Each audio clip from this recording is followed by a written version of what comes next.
Last thing I wanted to just quickly ask you about is this, concept of freedom of speech. You've been really big with your Keep Britain Free campaign and pushing forward with that. Obviously, we were really talking about it a lot last year, and people still question me as the future mayor of London about whether I still believe in free speech. Obviously, we've seen recently the government trying to crack down on protests and how people are allowed to protest. How important is that freedom of expression or even digital freedom of speech on a platform even like this going forward? And how do people try to make sure they don't lose sight of something like that? Well, it's the fundamental basis of our lives. If you haven't got freedom of speech and freedom of movement, then you're living under a totalitarian government. So you're living in communist Russia or communist China.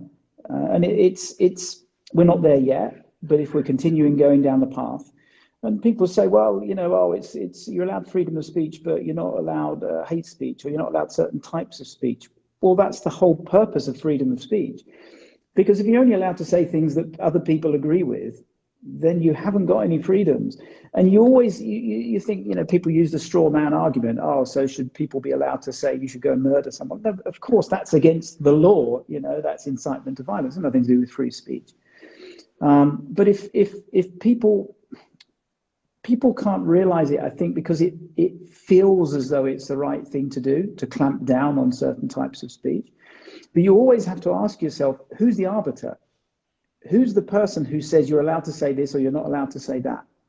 Well, the arbiter is the government.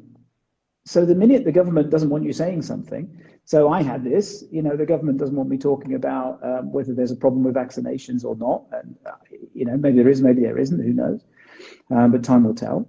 But if you're not allowed to express that thought, then the government has basically blocked you and knocked you down. Now, what's going to be the next thing? Let's say that you're not allowed to say anything about vaccine passports. Let's say you're not allowed to criticize the prime minister. It would go on and on and on, and it never stops. We've seen this with the lockdowns. It was just going to be 2 weeks, or it was just going to be 3 weeks.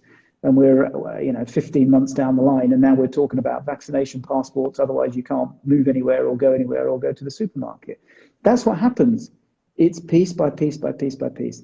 And at the crux of it, and at the crux of the entire Western civilization, is your basic freedoms. Your freedom of speech, your freedom of movement. That's it. Your freedom to live your life without interference from other people, provided you're not breaking the law. It's that simple. It's what all great societies were built on. And all the bad societies, and I'm talking about communist societies, were all built on the opposite. No freedoms. Yeah. And if you look throughout history, I think Tim Kennedy, who's been a guest on my show, former Green Beret and mixed martial artist and UFC fighter, he just said, if you ever look back at history, whenever people are suppressing freedom of speech, burning books, these always end in dark times. They end in great devastation for the human race. There hasn't been, I think, a single example where it ends out working out really well for everybody. No, never in human history. Never. And like you said, we're not at the China levels yet, but every time you go down those, you go a little bit closer. And it's, again, those freedoms, the freedom to choose what you want to put in your body, right? Or your choice to get something in your body, or your choice to put something in your brain, or to speak something.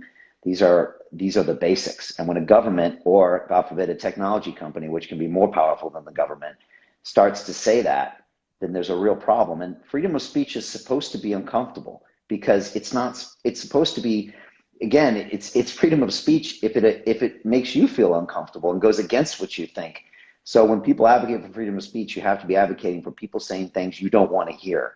And although it's uncomfortable in the short term, and it might bruise your ego or make you even have to make your own arguments better in your own head. And I had a great discussion with one of my guests on London Real that says, the good thing about freedom of speech is you can make sure if you're sure you feel that way, because you actually have to back up your own thoughts. Otherwise, you walk around in a world where you say, oh, these things are all true. And you never have to actually kind of get in there and mix it up. And so it's important to have these difficult conversations. And I'd rather have them out and open as well, as opposed to some dark place on the web. So because people think these things, whether they say them or not. Yeah. You haven't stopped people thinking them. You might stop people saying them, but you haven't, and you've just driven them underground, and that isn't a good place ever. Yeah, and people asked me last year about some of my more popular broadcasts, and I said, well, I had the second largest YouTube live stream in the world. Clearly, people wanted to hear this, and no one ever wants to engage with that argument. And it's like, you know, clearly people want to hear these ideas, they want to talk about it, and so we But need to if you, be you doing think that. about that, you're two adults talking about stuff. Yeah, How is that a threat to anyone? I know, I You know. know, We're two regardless adults. of the content. And the Yeah, content was actually just really nice. You're talking about David, of course. yeah, of But course. he's a lovely, lovely guy. You don't have to agree with what he says, but he's a genuine guy, and that's it. But whether you agree with him or not, surely to God, you can't just shut the guy down because you don't agree with what he says or thinks he's way out there or something. It's like we say, it's a fundamental to our society. Yeah. Yeah. Again, we had a relaxed conversation for 2.5 hours. We never incited violence. We never incited the overthrow of governments. We just had a conversation that, by the way, ended up with us both saying, make your own choices. Don't listen to us. Act out of love, not fear and hate. That's always the underlying principle. Yeah, that's really controversial. Yeah, I know. I always trust someone that says, "Don't believe what I say. Make your own decision." Like that's always makes me feel good. So again, that's probably a whole nother episode. We'll talk about all this and go into detail about that. And we're making a movie about everything that happened last year. So I'll get you to the premiere as well.